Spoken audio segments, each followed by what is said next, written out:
السلام علیکم ورحمۃ اللہ وبرکاتہ۔ بسم اللہ والصلاة والسلام علی رسول اللہ نبینا محمد وعلی آلہ واصحابہ ومن والاہ، اما بعد۔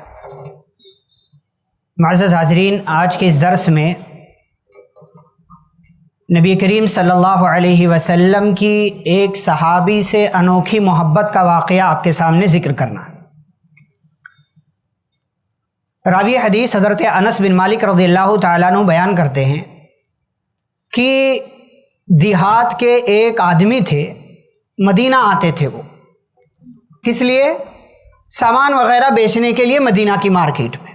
دیکھیں، آپ صلی اللہ علیہ وسلم کو یوں تو تمام صحابہ سے محبت تھی، لیکن یہ محبت جس واقعے کا میں تذکرہ کر رہا ہوں بڑی خاص محبت ہے۔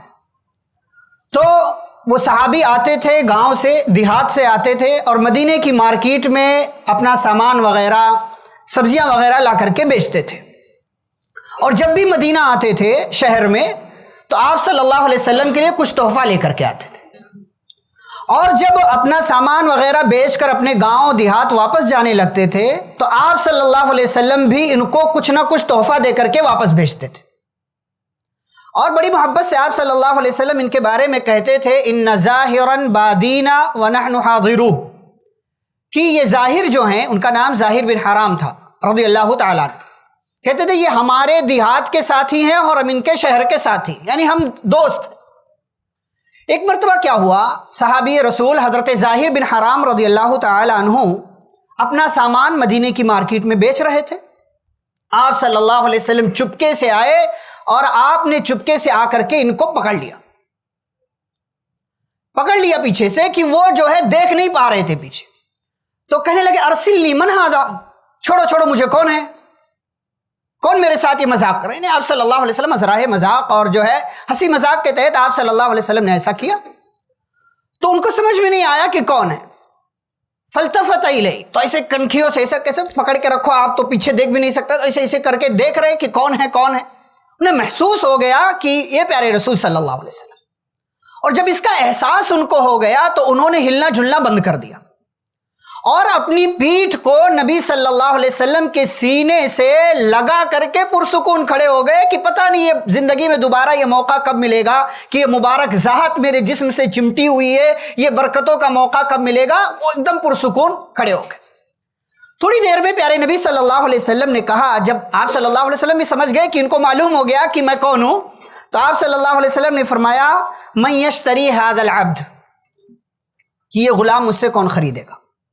بولی لگا دی آپ صلی اللہ علیہ وسلم۔ آپ جانتے ہیں دیہات کے رہنے والے ہیں، غریب ہیں، اور حدیث کے الفاظ وکانا دمیم الخلقہ، چہرے کے بھی اچھے نہیں ہیں، جسمانی بناوٹ کے حساب سے بھی کوئی بہت اسمارٹ اور خوبصورت نہیں ہے۔ شارحین نے اس کی جو ہے شرح کی قبیح الوجہ، یعنی چہرے کے بدصورت تھے ہماری اپنی نظروں کے حساب سے۔ تو آپ صلی اللہ علیہ وسلم نے بولی لگا دی، من یشتری ھذا العبد، کون اس غلام کو مجھ سے خریدے گا، اس بندے کو خریدے گا۔ تو حضرت ظاہر رضی اللہ عنہ نے کہا، اللہ کے رسول صلی اللہ علیہ وسلم، تجدنی کاسدن، آپ مجھے بے مول پائیں گے، یعنی میری کوئی قیمت امت نہیں ہے، آپ مجھے بیچ رہے ہیں، مجھے بیچ کر آپ کو کوئی فائدہ نہیں ہوگا، آپ کو اس جو ہے بزنس میں، اس تجارت میں جو بھی آپ بولی لگا رہے کوئی نفع نہیں ہوگا۔ تو پیارے نبی صلی اللہ علیہ وسلم نے کیا فرمایا، لَكِنَّكَ عِنْدَ اللَّهِ لَسْتَ بِكَاسِدٍ، فرمایا دنیا والوں کی نظر میں تم بے مول ہوگے، لیکن اللہ کی نظر میں تم انمول، تمہاری قیمت اتنی ہے کہ دنیا والے تمہاری قیمت نہیں لگا سکتے۔ دوسری حدیث کے الفاظ ہے، بل انت عند اللہ غال، تم اللہ کے نزدیک بڑے قیمتی ہو، دنیا والے تمہاری قیمت لگا ہی نہیں سکتے۔ یہ چھوٹا سا واقعہ ہے، لیکن ہمارے موجودہ سماج اور معاشرے کے حساب سے ہم دیکھیں اس حدیث سے ہمیں کیا باتیں معلوم ہوتی۔ سب سے پہلی بات تو ایک دیہاتی صحابی کا مقام و مرتبہ، کہ پیارے نبی صلی اللہ علیہ وسلم ان سے اپنی محبت کا اظہار کر رہے ہیں۔ اور دوسری بات کہ ہر قسم کے لوگوں کا ہمیں ادب کرنا چاہیے، احترام کرنا چاہیے، عزت کرنی چاہیے، اور یہ ہمارے ہاتھ گاڑی کھینچنے والا یا جو ہے اس قسم کے جو ہماری نظروں کے حساب سے معمولی کام ہے نا، ان کو ہم گھٹیا سمجھتے ہیں۔ ہمارے گھروں سے کچرا لے کر کے جانے والا، بڑے بیکار لوگ، کوئی قیمت نہیں ہے ان کی ہماری نظر۔ اچھا بعض لوگ ایسے ہیں جو مسلمان ہیں، ہماری اپنی قوم کے لوگ ہیں، لیکن ہم انہیں اپنی نظروں میں بہت گرا ہوا سمجھتے ہیں. کیوں؟ اس لیے کہ اس کے پاس پیسہ نہیں ہے، اس کے پاس اچھا کپڑا نہیں ہے، اس کے پاس گھر نہیں ہے، اس کے پاس بزنس نہیں ہے، اس کے پاس اور کچھ نہیں ہے، اور ایسے لوگوں کو ہم معمولی سمجھتے ہیں.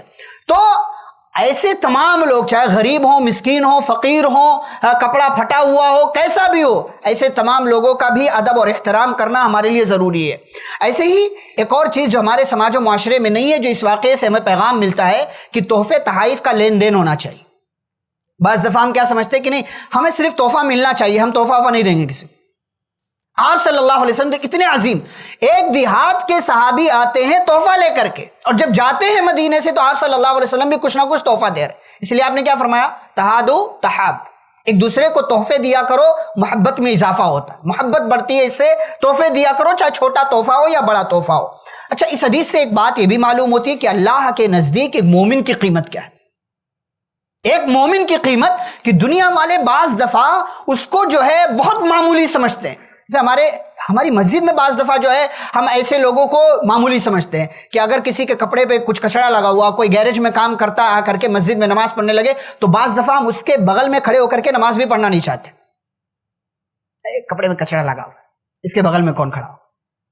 اللہ نے کیا فرمایا؟ ان اکرمکم عند اللہ اتقاکم. یہ کپڑا اچھا ہو، خوشبو آپ نے لگا رکھا، بہت اچھی بات ہے کہ یہ سب ہے، اگر آپ کے پاس استعمال کیجیے، اللہ کی نعمت ہے، استعمال کیجیے. لیکن اگر کسی کے پاس نہیں ہے تو اس کی وجہ سے وہ کمتر ہو گیا نہیں. آپ اپنے عمل سے اللہ کے ہاں مقام پاتے ہیں، اپنے کپڑے سے اور اپنی خوبصورتی سے اور اپنی جو ہے دنیا داری کی وجہ سے مقام نہیں پاتے ہیں. ایک اور چیز، ہنسی مذاق کا تبادلہ ہونا چاہیے کبھی کبھار. بعض لوگ ایک دم عبوسن قمطریرہ کی تفسیر رہتے ہیں، ہر دم چہرے پر 12 بجے رہتا ہے. غلط ہے یہ. ہنسی مذاق بھی ہونا چاہیے، ہسمکھ چہرے کے ساتھ ملاقات ہونی چاہیے. کبھی کوئی جو ہے اس طرح کی باتیں شیئر کرنی چاہیے. کبھی جو ہے حقیقی مزاح اور مذاق. آپ صلی اللہ علیہ وسلم پیچھے سے آ کر کے پکڑ لیا.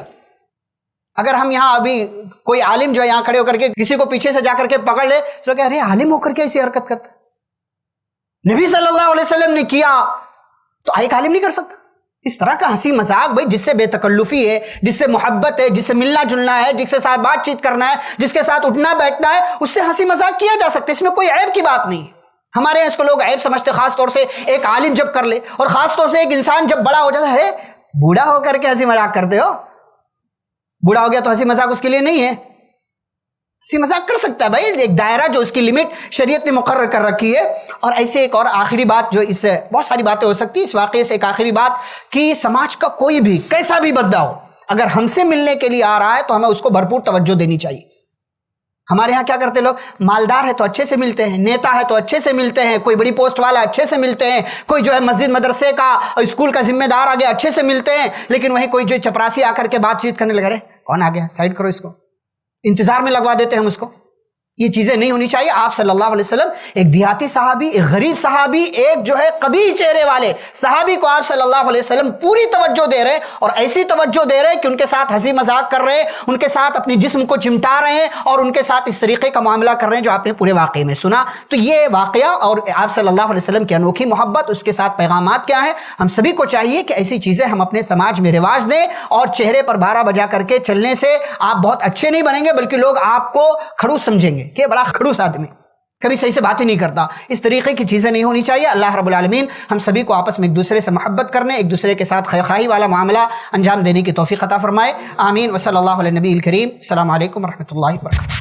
ایسے ہی فائدہ مند اسلامک ویڈیوز دیکھنے اور منہج سلف پر کتاب و سنت کی تعلیمات کو عام کرنے میں ہمارا تعاون کریں، تاکہ آپ کے لیے ذریعہ نجات، جنت کے حصول کا سبب، ساتھ ہی مال میں برکت و اضافے کا ذریعہ بھی بنے. آمین. جزاک اللہ خیرن.